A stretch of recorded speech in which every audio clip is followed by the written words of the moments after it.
एकदम रुचकर आणि चविष्ट असा पदार्थ आहे. थंडीच्या दिवसात अगदी आवर्जून केला जाणारा आणि सगळ्यात महत्त्वाचं, ह्या पदार्थामुळे प्रतिकारशक्ती तर वाढते, परंतु सर्दी खोकल्याचा त्रास कमी होतो, गुडघ्यांचं दुखणं कमी होतं आणि शरीराला बळकटी मिळते असा हा पदार्थ.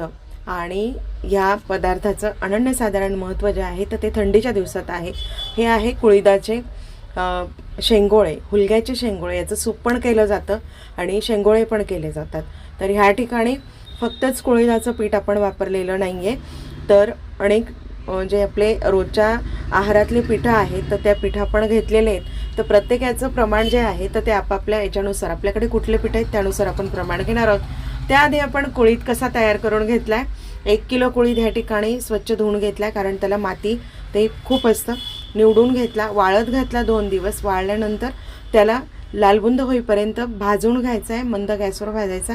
जर लोखंडी कढई असेल तर त्यात भाजला तर अतिशय उत्तम.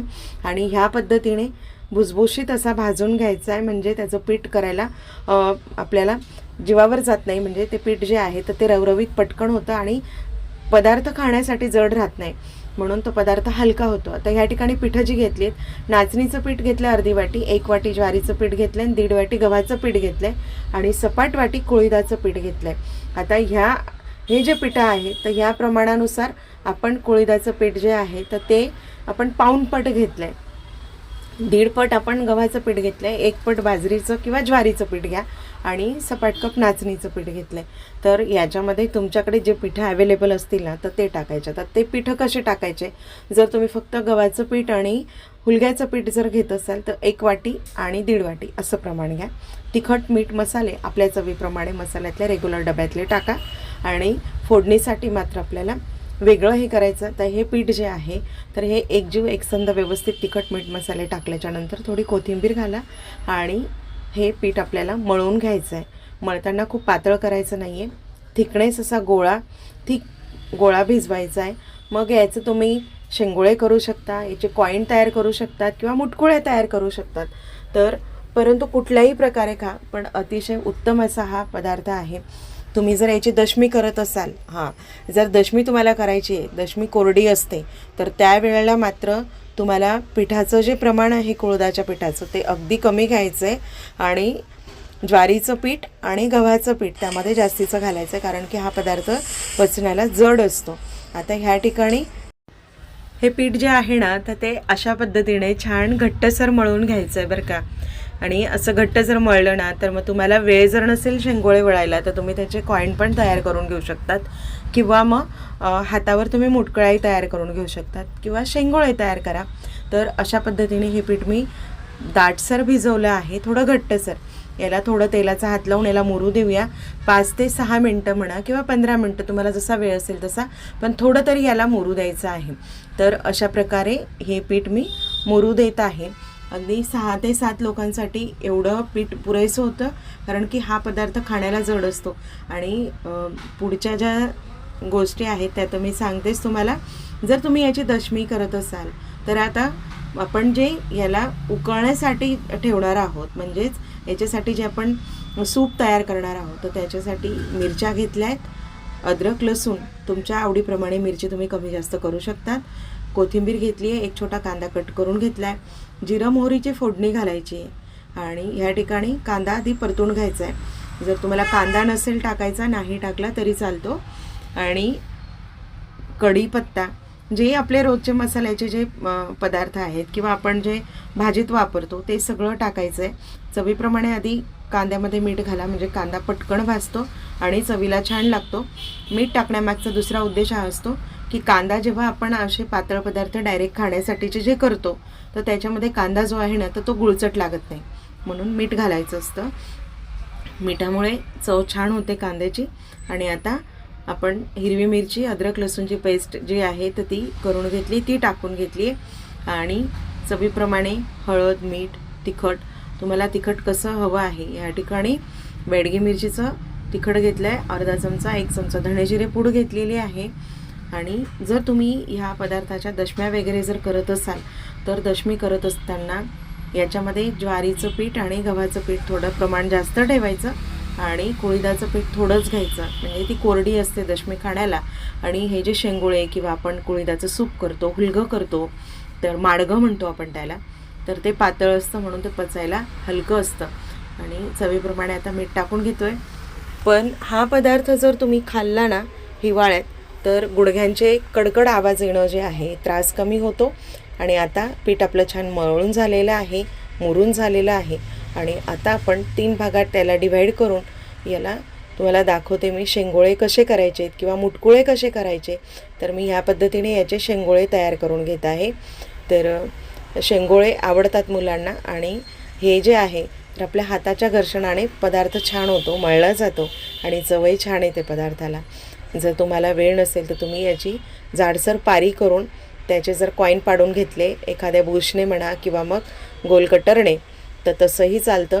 आणि असे मी पटापट शेंगोळे आता वळून घेत आहे ह्या पद्धतीने. आणि तुम्हीसुद्धा असे शेंगोळे वळून घेऊ शकतात. तुमच्याकडे ह्या पदार्थाला काय म्हणतात ते नक्की कमेंट बॉक्समध्ये मेन्शन करा. आणि हे बघा असे कॉईन हातावर तयार करून घ्यायचे. तर हे कॉईन आणि शेंगोळे ह्या पद्धतीने मी तयार करून घेत आहे पटकन. आणि आता तुम्हाला मी याला लाटून याचे छोटे छोटे कॉईन कसे तयार करायचे ते पण सांगते. तर जाडसर असं लाटून घ्यायचं. जर तुम्हाला दशमी पण करायची असेल तर ह्याच पद्धतीने दशमी करायची.